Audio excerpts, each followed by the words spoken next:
Assalamu alaikum warahmatullahi wabarakatuh. This is Brother Gabriel Romaani, positive Islamic psychology counselor and an expert in my field when it comes to marriage vetting and helping married couples and premarital couples who are wanting to get married to, inshallah, succeed. Now, a lot of people want to get married. However, problem is when they get married. Once they get married, the reality comes out. Most people put on their best face when it comes to the first meetings. Everyone wants to show their best, showcase the best. I've had clients who married, they thought, yeah, this is it. They had a few meetings, they discussed, a few interview questions, and then the first night of marriage, problems. The person is not what they wanted to. The other day, I had a client who didn't see his wife properly, and on the night of their marriage, saw something totally different. A sister realized the next day, after they have consummated marriage, the man doesn't wake up for Fajr. And then the next day after that, and the weeks after that. And she realized that she married a person who is not religious and cannot wake up for Fajr. The brother realized that his wife deceived him and that she is not who she said she was. And he only found that out, of course, months into the marriage once a person loses the mask. So this is a huge problem. What's the root cause of all that? Well, it is the fact that people don't know how to vet. People just rely upon the feelings or someone recommended it and that's it. Well, brothers and sisters, we live in the 21st century. We're surrounded by deception. Social media, society, movies, all the negative role models, all these are deceptions. And guess what? We will be conditioned to be affected by that.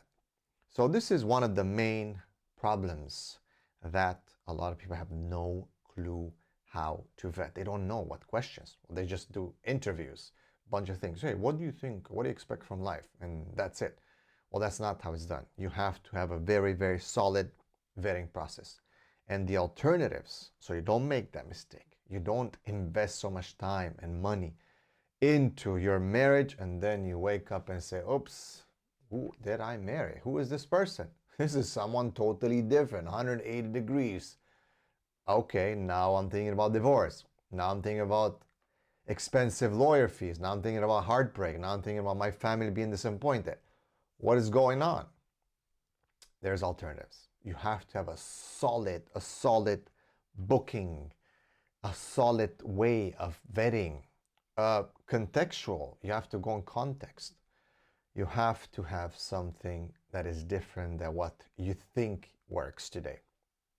This is not the 15th century. This is not the 17th century. This is the 21st century. This is 2024, 2025.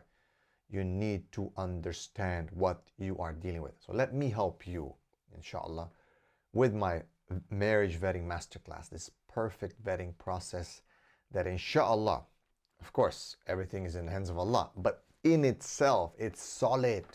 In itself, it's bulletproof. In the end, outcomes are up to Allah subhanahu wa ta'ala. But the question is, what have you done? If you've not done your best, solid, strong system, then you can't just say, Qadar Allah. No, you need to do your best. Aql wa tawakkal. You have to tie your camel first. Then you can say, Alhamdulillah, whatever I've gotten, this is Qadr. It was perfect, whether it's good or bad. But when you haven't put in the work and you haven't done what you're supposed to do, well, then you have yourself to blame. So, allow me, Gabriel Romaani, to help you to vet the best way you can. Situational, not just questions, but situations, context, where you build different scenarios and you see how your person reacts. Now, that's just the questions. What about seeing different people, talking, doing investigations? How far can you go? What are the resources that you can actually get to really dig deep into a person? Remember, this is a person you're going to spend, inshallah, the rest of your life with. You want to make it that you've put in the proper investment. I'll leave you with this. Let's say that you would be getting a business partner that you have this amazing opportunity to do business with. Would you not investigate who this person is? Would you not try to understand? Would you not do your best? Because you're going to put most of your money into this business. You would, wouldn't you? Why? Because you don't want to lose. So the same way, I'm asking you, to do with the vetting marriage, with the marriage vetting masterclass. Invest in it, invest in yourself, invest in your future, because, well, behind every one of you is a good spouse, a righteous spouse, for you to be successful in this dunya. If you have someone who's not righteous, this person can pull you down, can compromise not only your life, but the life of your family, your job, and everything else. Don't play around with your investment. Barakallahu fikum. Assalamu alaikum.